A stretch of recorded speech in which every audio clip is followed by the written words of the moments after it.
అలా నేను మిస్ఎస్ రావు మన వాళ్ళు మంచి పొజిషన్లో ఉంటే మనకి ఎంతో కొంత మేలు జరుగుతుంది. డైరెక్ట్గానో ఇండైరెక్ట్గానో ఏదో ఒక రకంగా మేలు జరుగుతుంది. అందుకే అందరి మేలు కోరాలి, అందులో మనం కూడా బాగుండాలని కోరుకోవాలని చెప్పేది మన సనాతన ధర్మం చెప్తోంది.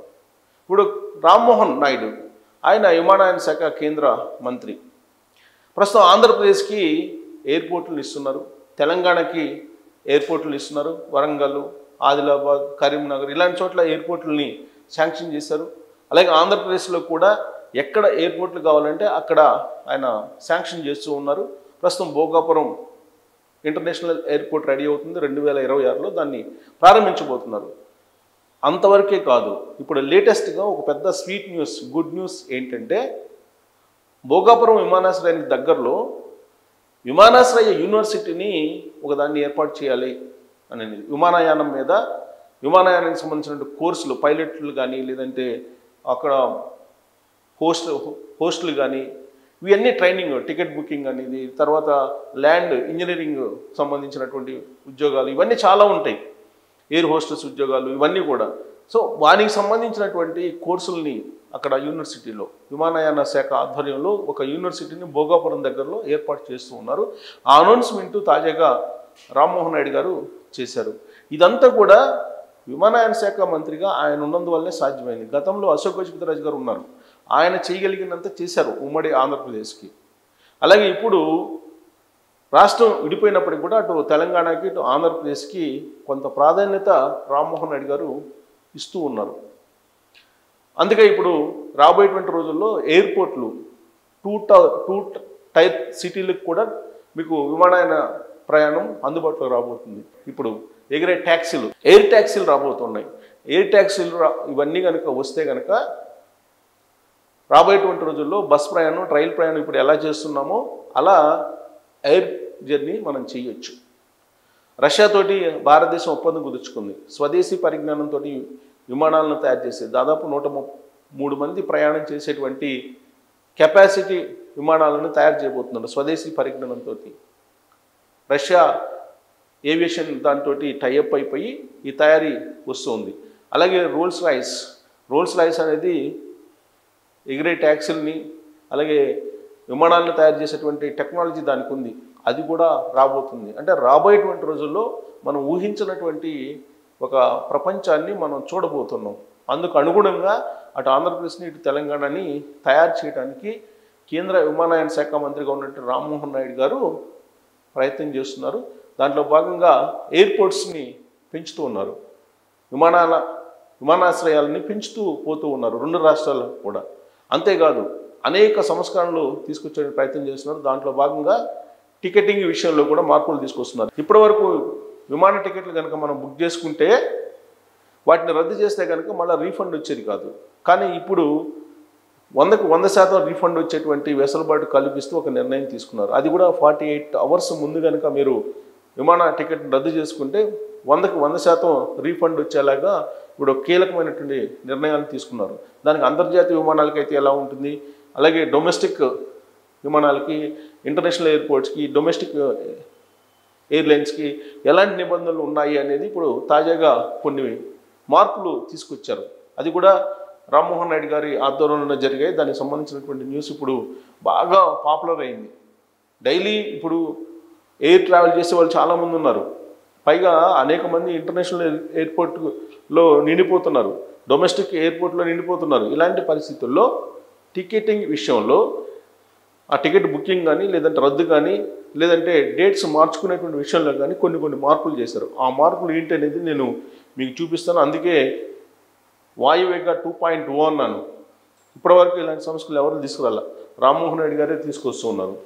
సో ఇక్కడ 48 గంటల్లో రద్దు చేసుకుంటే రుసుములు ఉండవు. ఇప్పటివరకు రుసుములు ఉండేవి, కానీ ఇప్పుడు రాబోయే రోజుల్లో ఇక 48 గంటల్లో ముందు కనుక రద్దు చేసుకుంటే విమాన టికెట్ని ఇక రుసుములు లేకుండా 100% రీఫండ్ ఇస్తారు. దానికి సంబంధించి విమాన టికెట్లపై DGCA ప్రతిపాదన, విమాన టికెట్ల బుకింగ్ రీఫండ్లకు సంబంధించి వినియోగదారులకు మేలు చేసే పలు చర్యలను directorate general of civil aviation ప్రతిపాదించింది. టికెట్ బుకింగ్ చేసుకున్న 48 గంటల్లోగా ఎటువంటి అదనపు ఛార్జీ లేకుండా టికెట్ రద్దు చేసుకోవడం లేదా మార్పులు చేసుకునేందుకు వీలుగా లుక్ ఇన్ విండో తీసుకోవాలన్నది ఇందులో ప్రధానమైనది. ఇంకా పలు అంశాలను ప్రతిపాదించింది. వీటిపై ఈ నెల 30లోగా స్పందనలు తెలియజేయాల్సిందిగా సంబంధిత వర్గాలను డీజీసీఏ కోరింది. ఆ తర్వాత తుది విధానాన్ని ప్రకటించనుంది. ప్రయాణం రద్దయినప్పుడు రీఫండ్కు నిర్దేశిత సమయం, క్యాన్సిల్ చేసుకున్న టికెట్లపై విమానయాన సంస్థలు వసూలు చేసే మొత్తానికి పరిమితి, రీఫండ్ విధానాల్లో మరింత పారదర్శకత తేవటమే లక్ష్యంగా డీసీసీఏ ప్రతిపాదనలు ఉన్నాయి. ఇప్పటి వరకు అడ్డగోలుగా ఎయిర్లైన్ సంస్థలు టికెట్లను ఒకవేళ రద్దు చేసుకున్నా కానీ తిరిగి ఇవ్వట్లేదు. ఒకవేళ తిరిగి ఇచ్చినప్పటికీ కూడా భారీగా కట్ చేసుకొని ఇస్తూ ఉన్నాయి.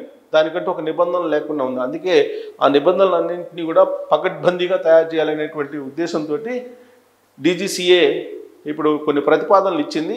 వీటితో పాటు పబ్లిక్ నుంచి కూడా కొన్ని ఒపీనియన్స్ని తీసుకుంటుంది. వీటన్నిటిని క్రోడీకరించి ఫైనల్గా ఒక నిర్ణయం తీసుకోబోతుంది. ఈ నెలాఖరికల్లా దీని మీద ఒక స్పష్టత రాబోతుంది. ప్రతిపాదనలు ఏంటి, ఏమేమి ప్రతిపాదనలు చేశారు అని అంటే, ఇక చూడండి, టికెట్ బుక్ చేసుకున్న 48 గంటల పాటు లుక్ ఇన్ ఆప్షన్ను సంస్థలు అందించాలి. లుక్ ఇన్ ఆప్షన్ను కనుక సంస్థలు అందజేస్తే ఆ ఆప్షన్ని మీరు సెలెక్ట్ చేసుకుంటే కనుక మీరు 48 గంటల ముందు రద్దు చేసుకునే టికెట్ను మొత్తం రీఫండ్ వస్తుంది. ఇప్పుడు రైల్వే కూడా మార్చింది. ఈ మధ్యకాలంలో రైల్వే కూడా ఇంతకు ముందులాగా కాకుండా ఇప్పుడు రైల్వే కూడా మార్చింది. రైల్వే టికెట్ రిజర్వేషన్కి సంబంధించి టైం కుదించింది. అలాగే తాత్కాల టికెట్లకి సంబంధించి కొన్ని రిస్ట్రిక్షన్స్ పెట్టింది. రకరకాలుగా మారుస్తూ ఉన్నారు రైల్వేలో కూడా.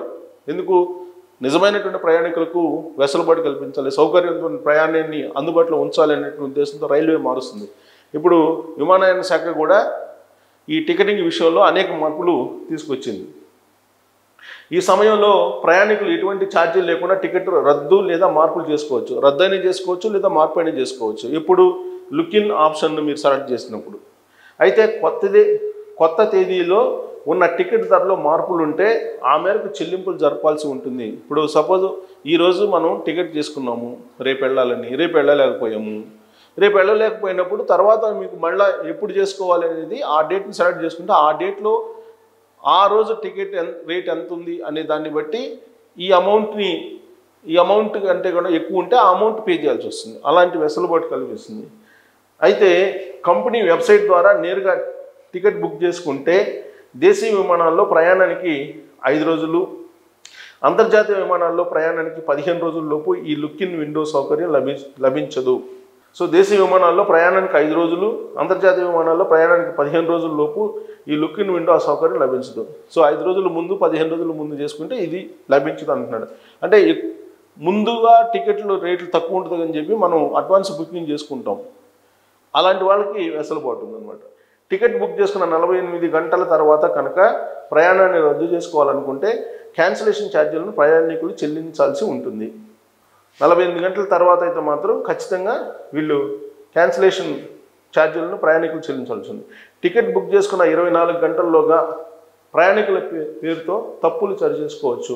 సో టికెట్ బుక్ చేసుకున్న టైం, ఫ్లైట్ బయలుదేరే టైం కదా, టికెట్ బుక్ చేసుకున్న టైము 48 గంటల లోపల అయితే మీకు టికెట్ డబ్బులు ఇచ్చేస్తారు. 28 గంటల లోపు అయితే ప్రయాణికుల పేర్లు తప్పులు అవన్నీ సరి చేసుకోవచ్చు. క్రెడిట్ కార్డు చెల్లింపుల ద్వారా టికెట్ బుక్ చేసుకున్న వారు తదుపరి రద్దు చేసుకుంటే 7 రోజుల్లోగా రీఫండ్ మొత్తాన్ని క్రెడిట్ కార్డుదారుడి ఖాతాలో జమ చేయాలి. నగదు లావాదేవీలు అయితే కంపెనీ కార్యాలయం లేదా టికెట్ కొనుగోలు చేసిన దగ్గర తక్షణం రీఫండ్ ఇవ్వాలి. ట్రావెల్ ఏజెంట్ పోర్టల్ ద్వారా టికెట్ కొనుగోలు చేస్తే రీఫండ్ను విమానయాన సంస్థలు 21 పని దినాల్లోగా పూర్తి చేయాలి. టికెట్ల రద్దు లేదా వినియోగించని పక్షంలో, అంటే వాటిని ఒకవేళ మనం వినియోగించకపోతే యూడిఎఫ్, ఏడిఎఫ్, పిఎస్ఎఫ్ వంటి పన్నులు ఫీజులను పూర్తిగా వెనక్కి ఇవ్వాలి.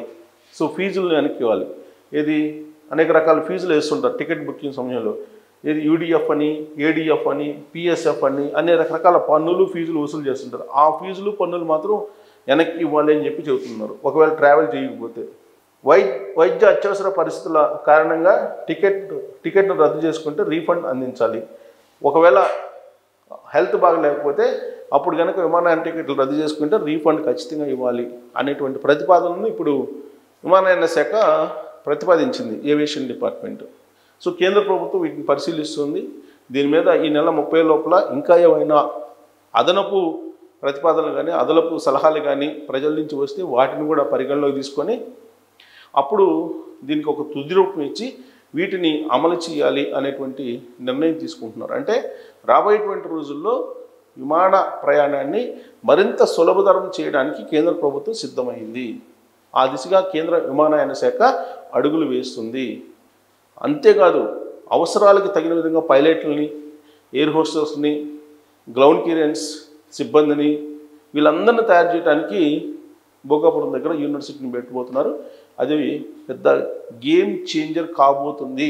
భోగాపురం ఇంటర్నేషనల్ ఎయిర్పోర్ట్ అనేది ఇప్పుడు చర్చ జరుగుతున్నటువంటి క్రమంలో మరి అక్కడ యూనివర్సిటీ పెట్టినందువల్ల మార్పులు వచ్చే అవకాశం ఉందా, లేదా టికెట్ల విషయంలో ఎలాంటి మార్పులు చేయాలనే దాని మీద మీరు కామెంట్ చేయొచ్చు. Thank you.